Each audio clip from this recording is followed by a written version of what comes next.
job here was actually our first project that we did through the Resilient Homes Fund, and there were lots of things I learned along the way, but one of the things that I think stands out would have been the quote and example done by the Resilient Home Fund. It's online there.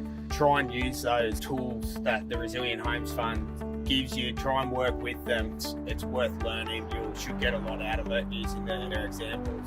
When trying to come up with the scope of works with the homeowner, I'd recommend using the guidelines. They give you an idea of what the homeowner is eligible for under the fund.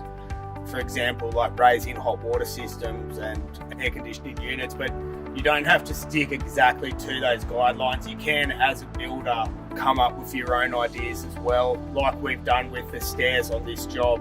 I think in the guidelines it might recommend that there's no pine to be used, which is totally right, but they're recommending F17 hardwood to be used on the stairs, whereas we've taken all the timber completely out of the stairs and come up with a design where we've had a steel frame fabricated and then taken it in to get hot dip galvanised, so there'll never be a rust issue with that. Then we've gone on to use open profile aluminium threads and for the landings as well, along with the powder coated aluminium handrail. Basically, if this property does get inundated again with flood water, when that flood water recedes, it'll be a matter of simply getting a pressure cleaner out here, pressure cleaning off the stairs, and they're good to go again. And I think that's a lot about what this program's about, is making these homes resilient, and that's a good example of working with the Resilience Home Fund as a builder to come up with more resilient ideas.